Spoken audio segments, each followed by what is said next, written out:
વિદ્યાર્થી મિત્રો નમસ્કાર। આજે આપણે ધોરણ 12 વિષય અર્થશાસ્ત્ર એની અંદર પ્રકરણ 4 બેન્કિંગ અને નાણાકીય નીતિનો આપણે અભ્યાસ કરીશું। આપણે પ્રકરણ 4 ની અંદર અગાઉના લેક્ચરની અંદર આપણે કઈ કઈ બાબતોનો અભ્યાસ કર્યો હતો તે જાણી લઈએ। તો અહીં આપણે પ્રકરણ 4 ની અંદર સૌપ્રથમ બેંકનો अर्थ અને ઉદ્ભવ વિશે આપણે ચર્ચા કરી હતી। ત્યાર પછી આપણે વેપારી બેંકનો અર્થ અને કાર્યો વિશે આપણે ચર્ચા કરી હતી। કાર્યોની અંદર વેપારી બેંકના મુખ્ય કાર્યો અને ગૌણ કાર્યોનો આપણે અભ્યાસ કર્યો હતો। ત્યાર પછી આપણે બીજા લેક્ચરની અંદર મધ્યસ્થ બેંકનો અર્થ અને મધ્યસ્થ બેંકના કાર્યો વિશે આપણે અભ્યાસ કર્યો હતો। મધ્યસ્થ બેંકની અંદર બે પ્રકારના કાર્યોનો સમાવેશ થાય છે। એની અંદર નાણાકીય કાર્યો અને બિન નાણાકીય કાર્યોનો સમાવેશ કરવામાં આવે છે। આપણે આજે પ્રકરણ 4 ની અંદર નાણાકીય નીતિના અર્થ અને એના સાધનો વિશે આપણે અભ્યાસ કરીશું। તો અહીં આપણે સૌપ્રથમ નાણાકીય નીતિનો અર્થ વિશે ચર્ચા કરીએ। તો અહીં સામાન્ય અર્થમાં નાણાંની માંગ અને નાણાંના પુરવઠાનું સંચાલન અને નિયંત્રણ કરવાની નીતિ એટલે નાણાકીય નીતિ। અહીં નાણાંની માંગ અને નાણાંના પુરવઠામાં અસમતુલા હોય તો ફુગાવો અને મંદી સર્જાય છે। તો નાણાંની માંગ અને નાણાંના પુરવઠાનું સંતુલન હોવું જરૂરી છે। ટૂંકમાં બજારમાં ફુગાવો અને મંદીની સ્થિતિ ત્યારે જ ઉદ્ભવે છે કે જ્યારે નાણાંની માંગ અને નાણાંના પુરવઠામાં અસમતુલા હોય ત્યારે। તો અહીં નાણાકીય નીતિનો અર્થ જે જુદા જુદા અર્થશાસ્ત્રીઓ દ્વારા જે આપવામાં આવ્યો છે તેનો અભ્યાસ કરીએ। તો આપણે નાણાકીય નીતિનો પ્રથમ વ્યાખ્યા જોઈએ। તો આર્થિક નીતિના હેતુઓને સિદ્ધ કરવા માટે સર્વોચ્ચ બેંક એટલે આરબીઆઈ સર્વોચ્ચ બેંકના હસ્તક નાણાંના પુરવઠાને અંકુશિત કરવાના સાધનોને સોંપાતી નીતિ એટલે નાણાકીય નીતિ। ફરીથી આપણે નાણાકીય નીતિનો અર્થ જોઈએ। આર્થિક નીતિના હેતુઓને સિદ્ધ કરવા માટે સર્વોચ્ચ બેંકના હસ્તક નાણાંના પુરવઠાને અંકુશિત કરવાના સાધનો સોંપાતી નીતિ એટલે નાણાકીય નીતિ। હવે આપણે નાણાકીય નીતિનો બીજો અર્થ જોઈએ। દેશમાં આર્થિક વિકાસની પ્રક્રિયાને ધ્યાનમાં રાખી પ્રજાનું હિત જાળવી આર્થિક સ્થિરતા માટે આરબીઆઈ દ્વારા નાણાંનો પુરવઠો અંકુશિત કરવાની નીતિ એટલે નાણાકીય નીતિ। તો હવે આપણે ફરીથી બીજી વ્યાખ્યા જોઈએ। દેશમાં આર્થિક વિકાસની પ્રક્રિયાને ધ્યાનમાં રાખી પ્રજાનું હિત જાળવી આર્થિક સ્થિરતા માટે આરબીઆઈ દ્વારા નાણાંના પુરવઠાને અંકુશિત કરવાની નીતિ એટલે નાણાકીય નીતિ। નાણાકીય નીતિના બે સાધનો છે। એક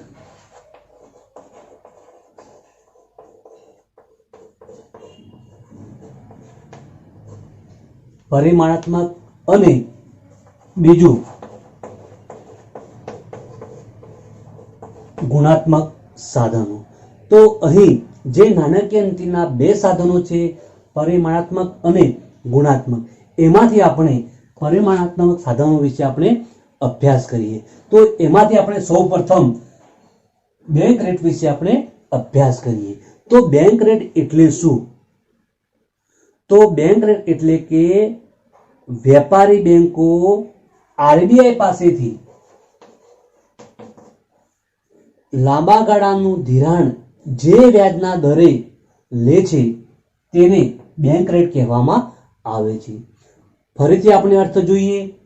બેંક રેટ એટલે કે વેપારી બેંકો આરબીઆઈ પાસેથી જે વ્યાજના દરે લાંબા ગાળાનું ધિરાણ લે છે તેને આપણે બેંક રેટ કહેવામાં આવે છે. તો બેંક રેટના આધારે મધ્યસ્થ બેંક નાણાંના પુરવઠામાં વધારો કે ઘટાડો કરી શકે છે. આરબીઆઈ બેંક રેટ વધારે ત્યારે વેપારી બેંકોએ તે નાણું મોંઘું પડે છે. વેપારી બેંકોને તે નાણું મોંઘું પડતું હોવાથી વેપારી બેંકો જે વ્યક્તિઓ કે પ્રજાને ધિરાણ લેવાનું છે તેના વ્યાજના દરોમાં શું કરશે? વધારો કરશે. પરિણામે અર્થતંત્રની અંદર નાણાંના પુરવઠામાં ઘટાડો થશે. અહીં જો બેંકના રેટ અથવા બેંક રેટ વધુ હોય તો નાણાંનો પુરવઠો બજારની અંદર કે અર્થતંત્રની અંદર ઓછો આવે છે. પરિણામે ફુગાવો આપોઆપ નિયંત્રણ લાવી શકાય છે. એનાથી વિરુદ્ધમાં જઈએ, જ્યારે આરબીઆઈ બેંક રેટમાં ઘટાડો કરે એટલે કે બેંક રેટમાં ઘટાડો એટલે કે વ્યાજના દરો ઓછા કરે, પરિણામે વેપારી બેંકો નાણું વધુ માંગ કરે મધ્યસ્થ બેંક જોડે અને એ નાણું પ્રજાની અંદર ઓછા વ્યાજના દરે ધિરાણ કરે. પરિણામે અહીં દેશની અંદર જ્યારે મંદીની સ્થિતિ હોય ત્યારે સસ્તા નાણાંની નીતિ અપનાવવામાં આવે છે અને ફુગાવો હોય ત્યારે મોંઘા નાણાંની નીતિ અપનાવવામાં આવે છે. તો અહીં આ પ્રમાણે બેંક રેટને આધારે નાણાંના પુરવઠામાં વધારો કે ઘટાડો કરી શકાય છે. તો અહીં આપણે બેંક રેટનો દર જુદા જુદા વર્ષોમાં જુદા જુદા પ્રકારે જોવા મળતો હોય છે જે તે સ્થિતિ પ્રમાણે. તો અહીં આપણે વર્ષ અને અહીં બેંક રેટ, તો આપણે અહીં જોઈએ કે 1991માં બેંક રેટ 12% હતો. 2016ની અંદર બેંક રેટ 7% હતો. અત્યારે આપણે 2020ની અંદર બેંક રેટની અંદર ઘટાડો થયો છે. ઘટાડો થવાનું કારણ કે અત્યારે હાલ કોરોનાની પરિસ્થિતિને કારણે દેશની અંદર મંદીનું વાતાવરણ જોવા મળે છે. પરિણામે 2020ની અંદર બેંક રેટ 5.40% જોવા મળે છે. તો અહીં અર્થતંત્રની અંદર નાણાંના પુરવઠામાં કે નાણાંની માંગને નિયંત્રણ અને સંચાલન કરવા માટે મધ્યસ્થ બેંક રેટનો ઉપયોગ કરે છે. હવે આપણે નાણાકીય નીતિના પરિમાણાત્મક સાધનોમાં બીજું સાધન રેપો રેટ અને રિવર્સ રેપો રેટ વિશે માહિતી પ્રાપ્ત કરીએ. તો અહીં આપણે સૌપ્રથમ રેપો રેટ એટલે શું? તો રેપો રેટ એટલે કે વેપારી બેંકોને જ્યારે ટૂંકા ગાળા માટે ધિરાણની જરૂર પડે ત્યારે આરબીઆઈ પાસેથી જે વ્યાજના દરે ધિરાણ મેળવે છે તેને રેપો રેટ કહેવામાં આવે છે. ફરીથી આપણે રેપો રેટનો અર્થ સમજીએ. વેપારી બેંકોને ટૂંકા ગાળા માટે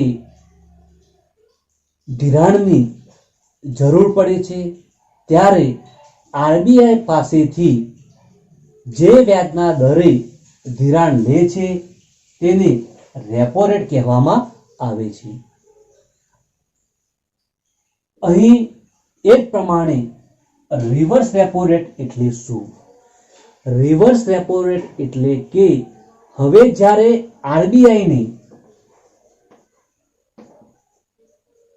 ટૂંકા ગાળા માટે ધિરાણની જરૂર પડે છે ત્યારે આરબીઆઈ પોતે વેપારી બેંકો પાસેથી ટૂંકા ગાળા માટે જે વ્યાજના દરે ધિરાણ લે છે તેને રિવર્સ રેપો રેટ કહેવામાં આવે છે.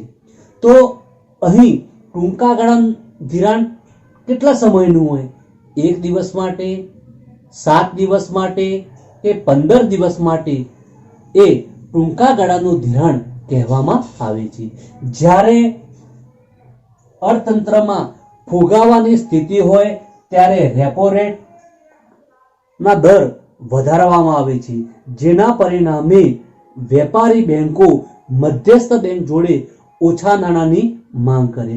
ઓછા નાણાંની માંગ કરતા વેપારી બેંકો ઓછું ધિરાણ લે છે. એ ધિરાણ પ્રજાની અંદર વ્યાજના ઊંચા દરો રાખી અને જે ધિરાણ આપતા હોય છે અને એ ધિરાણની માંગ અર્થતંત્રમાં લોકો દ્વારા ઓછી કરવામાં આવતી હોય છે. પરિણામે અર્થતંત્રમાં નાણાંનો પુરવઠો ઘટે છે ફુગાવાની સ્થિતિમાં. પરિણામે અર્થતંત્રમાં ફુગાવો નિયંત્રણમાં આવે છે. તો અહીં એ જ પ્રમાણે મંદીની સ્થિતિમાં રેપો રેટ, તો મંદીની સ્થિતિમાં રેપો રેટ ઘટાડવામાં આવે છે. રેપો રેટ ઘટતા એટલે કે વ્યાજના દર ઘટતા વેપારી બેંકો મધ્યસ્થ બેંક જોડે વધુ નાણાંની માંગ કરે છે. હવે એ જ વેપારી બેંકો પ્રજાને સસ્તા દરે ધિરાણ આપે છે, એટલે કે વ્યાજનો દર ઓછો રાખે છે અને ધિરાણ આપે છે. પરિણામે અર્થતંત્રમાં નાણાંના પુરવઠામાં વધારો થાય છે અને અર્થતંત્ર મંદીની સ્થિતિમાંથી બહાર આવે છે. તો અહીં રેપો રેટ અને રિવર્સ રેપો રેટ દ્વારા ફુગાવો અને મંદીની સ્થિતિમાં નિયંત્રણ કરવાનું એક સાધન છે. તો અહીં આપણે જુદા જુદા વર્ષોમાં રેપો રેટ અને રિવર્સ રેપો રેટનો દર કેટલો હતો તેના વિશે ટૂંકમાં માહિતી પ્રાપ્ત કરીએ. તો અહીં આપણે રેપો રેટ અને રિવર્સ રેપો રેટ, અહીં 2016ની સ્થિતિમાં રેપો રેટ 6.5 હતો. એ જ વખતે 2016ની અંદર રિવર્સ રેપો રેટ 6% હતો. હવે અત્યારે આપણે જોઈએ 2020ની સ્થિતિ, કોરોનાને કારણે અત્યારે હાલ મંદીનું માહોલ જોવા મળે છે. પરિણામે રેપો રેટના પ્રમાણમાં ઘટાડો થયો છે અને રિવર્સ રેપો રેટમાં પણ ઘટાડો થયો છે. તો 2020ની સ્થિતિમાં રેપો રેટ 5.15% છે. 2020ની સ્થિતિમાં રેપો રેટ 5.15% છે અને રિવર્સ રેપો રેટ 4.50% છે. તો અહીં આરબીઆઈ રેપો રેટ અને રિવર્સ રેપો રેટ દ્વારા અર્થતંત્રમાં નાણાંની માંગ અને નાણાંનું પુરવઠાનું નિયંત્રણ અને સંચાલન કરે છે. નાણાકીય નીતિના પરિમાણાત્મક સાધનોમાં ત્રીજું સાધન કપરા સમયમાં સ્થિરતા લાવવા માટેની જોગવાઈ. તો આ એક વિશિષ્ટ પ્રકારની જોગવાઈ કરવામાં આવેલી છે. જ્યારે વેપારી બેંકો કપરા સમયમાંથી પસાર થતી હોય, એટલે કે નાણાંની અછત અનુભવતી હોય, તે સમયે આરબીઆઈ પાસે વેપારી બેંકો જામીનગીરીઓ મૂકીને જે ધિરાણ લે છે તેને માર્જિનલ સ્ટેન્ડિંગ ફેસિલિટી કહેવામાં આવે છે. તો અહીં વેપારી બેંકો આરબીઆઈ પાસે જામીનગીરીઓ મૂકીને જે ધિરાણ લે છે તેને માર્જિનલ સ્ટેન્ડિંગ ફેસિલિટી કહેવામાં આવે છે. તો અહીં જે કપરા સમય એટલે કે જ્યારે સ્થિતિ ખરાબ હોય ત્યારે આ ધિરાણ મધ્યસ્થ બેંક જોડેથી વેપારી બેંકો લેતી હોય છે. પણ આ ધિરાણનો વ્યાજનો દર રેપો રેટ નો જે દર હોય છે તેના કરતા આવા સમયે વ્યાજનો દર વધુ આરબીઆઈ લેતી હોય છે વેપારી બેંકો પાસેથી. તેને આપણે માર્જિનલ સ્ટેન્ડિંગ ફેસિલિટી કહેવામાં આવે છે. નાણાકીય નીતિના સાધનોમાં પરિમાણાત્મક સાધનોમાં આપણે ચોથું સાધન રોકડ અનામતના પ્રમાણમાં ફેરફાર, જેને આપણે ટૂંકમાં CRR તરીકે ઓળખવામાં આવે છે, જેનું ફૂલ નામ છે સી એટલે કેશ, આર એટલે રિઝર્વ, આર એટલે રેશિયો. કેશ રિઝર્વ રેશિયો તરીકે ઓળખવામાં આવે છે.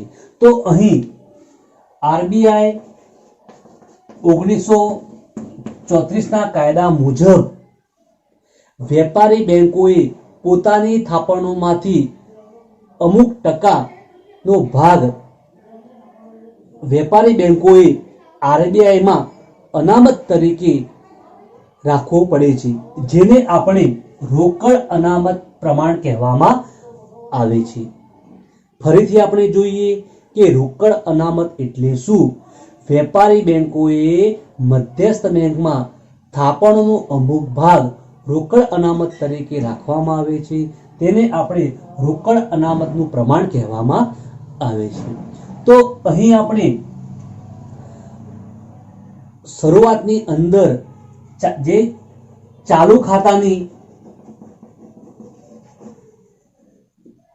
થાપણો જે વેપારી બેંકો જોડે હતી એમાંથી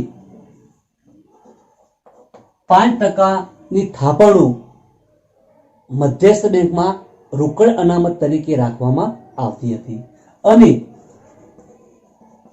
બચત ખાતાની 2% થાપણો મધ્યસ્થ બેંકમાં રાખવામાં આવતી હતી.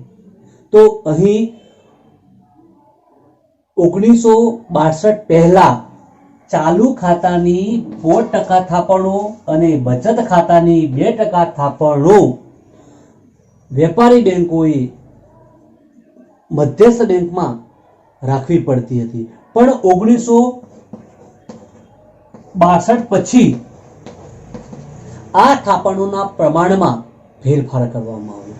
તો અહીં 1962 પછી વેપારી બેંકોએ 3% થી 15% થાપણો આરબીઆઈમાં જમા કરવાની રાખવામાં આવતી. પણ અહીં આ બંને વચ્ચે કેટલા પ્રમાણમાં થાપણો આરબીઆઈ પાસે રાખવી તે દર અથવા તે પ્રમાણ આરબીઆઈ નક્કી કરે છે. જો અર્થતંત્રમાં ફુગાવો હોય ત્યારે તેનું પ્રમાણ 15% રાખે છે અને જો અર્થતંત્રમાં મંદીની સ્થિતિ હોય તો 3%ની આસપાસ આ પ્રમાણ રાખવામાં આવતું હોય છે. તો હવે આપણે ફરી જોઈ લઈએ રોકડ અનામતના પ્રમાણમાં ફેરફાર.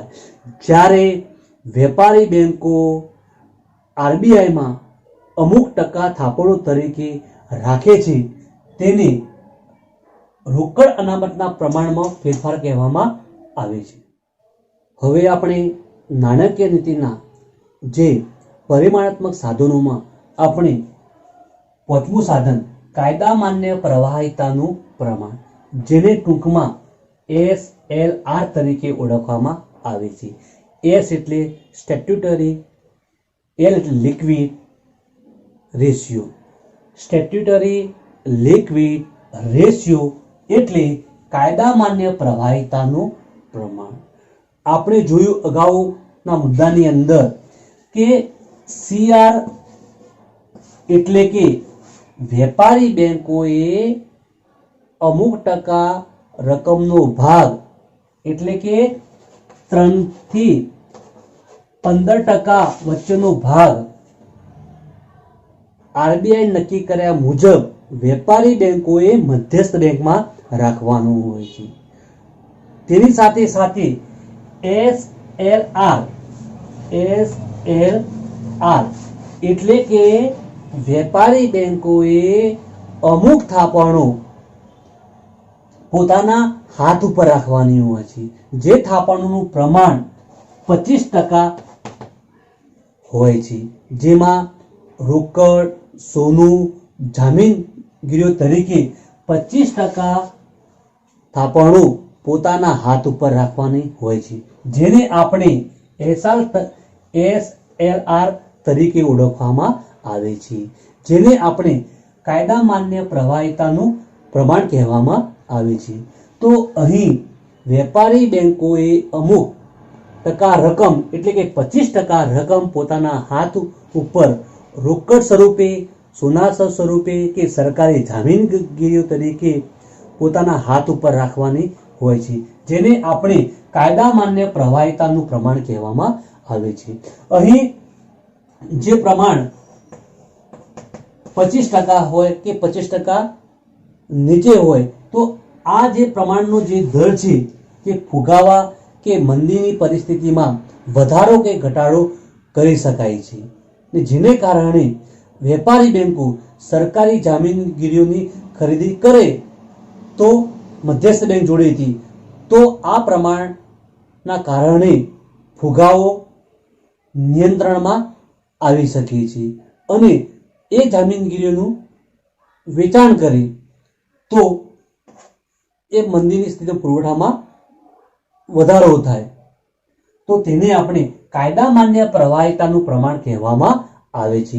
એટલે ટૂંકમાં વેપારી બેંકોએ પોતાના હાથ ઉપર રોકડ સ્વરૂપમાં જે થાપણો રાખવાની હોય છે, જેને આપણે કાયદા માન્ય પ્રવાહિતાનું પ્રમાણ કહેવામાં આવે છે. નાણાકીય નીતિના પરિમાણાત્મક સાધનોમાં આપણે છઠ્ઠું સાધન ખુલ્લા બજારના કાર્યો, જેને ટૂંકમાં OMO તરીકે ઓળખવામાં આવે છે.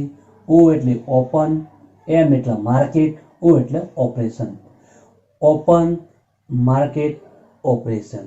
તો અહીં અર્થતંત્રમાં નાણાંનો પુરવઠો વધારવા કે ઘટાડવા માટે RBI સરકાર જોડેથી જે જામીનગીરીઓનું ખરીદ વેચાણ કરે છે તેને ખુલ્લા બજારના કાર્યો કહેવામાં આવે છે.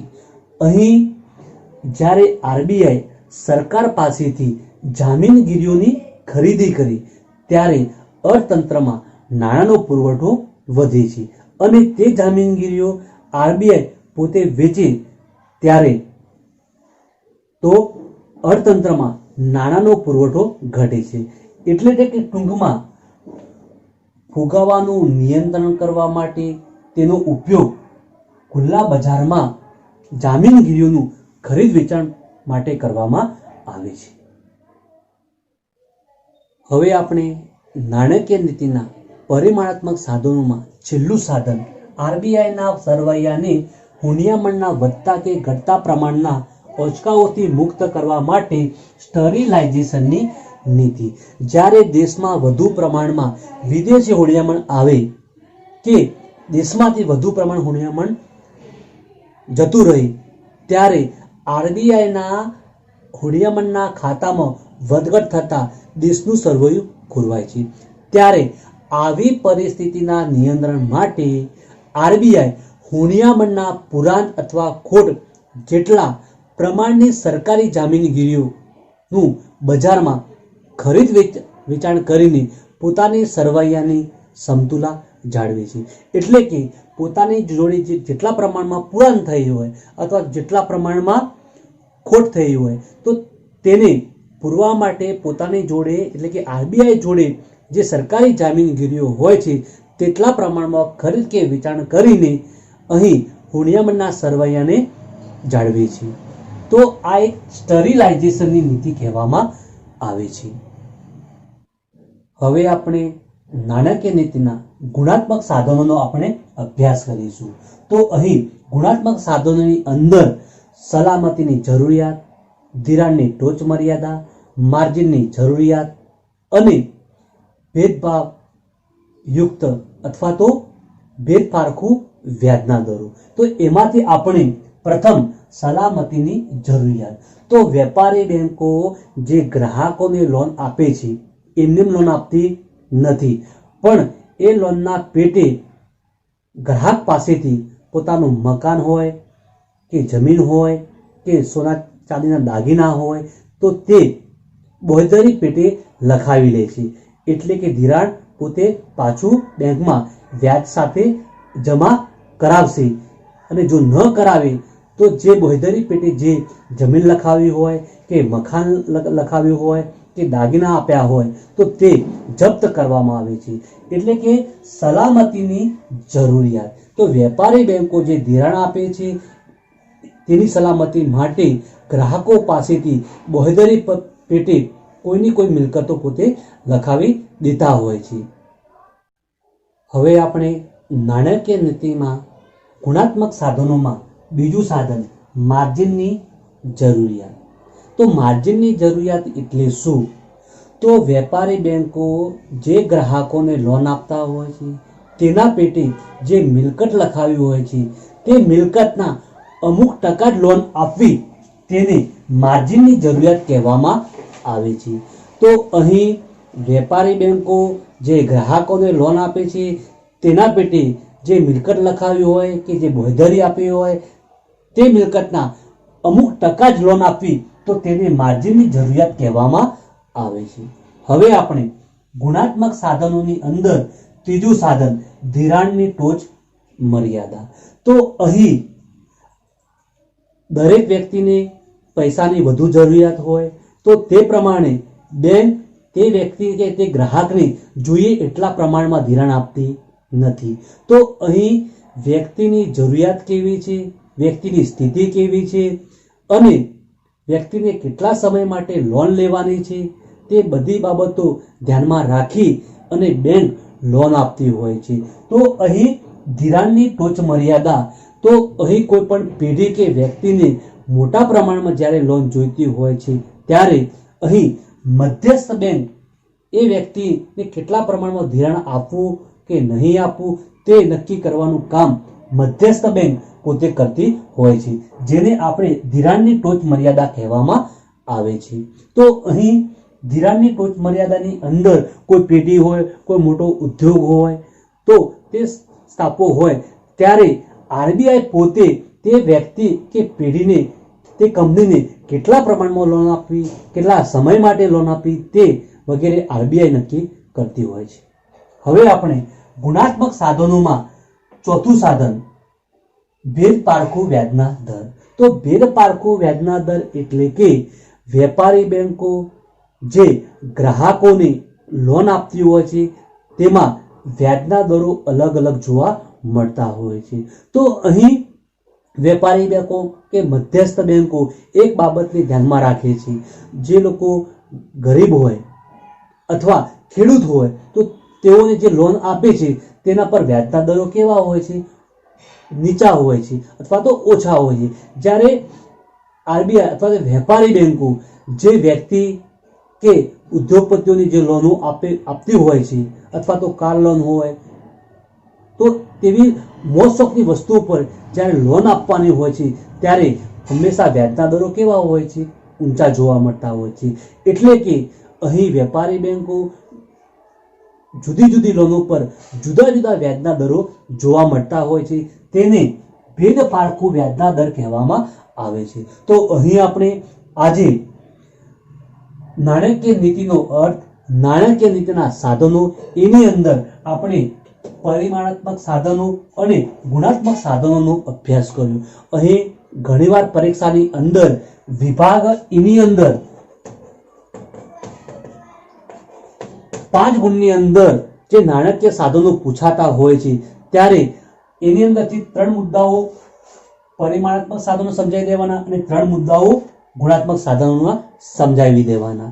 પણ અહીં વિભાગ ડી ની અંદર ઘણીવાર એમ પ્રશ્ન પૂછાતો હોય છે કે નાણાકીય નીતિના ગુણાત્મક સાધનોનો વિશે ટૂંકો આપો. તો અહીં આપણે માત્ર ગુણાત્મક સાધનો વિશે જ સમજૂતી આપવાની હોય છે. એ પ્રમાણે વિભાગ ડી ની અંદર પરીક્ષાની અંદર એમ પૂછવામાં આવે કે નાણાકીય નીતિના પરિમાણાત્મક સાધનો વિશે ટૂંકો આપો. તો આમાંથી જે 7 સાધનો છે એમાંથી કોઈ પણ 3 કે 4 સાધનો વિશે આપણે ટૂંકી ચર્ચા કરી દેવાની. અહીં ઘણીવાર bank rate, repo rate, reverse repo rate, રોકડ અનામતનું પ્રમાણ એટલે શું, અહીં CRR, SLR, OMO વિશે ટૂંકા પ્રશ્નો પરીક્ષાની અંદર પૂછવામાં આવતા હોય છે. તો આજે આપણે અહીં પ્રકરણ 4 નો આપણે સંપૂર્ણ અભ્યાસ કર્યો. અહીં પ્રકરણ 4 પૂર્ણ થાય છે. ધન્યવાદ.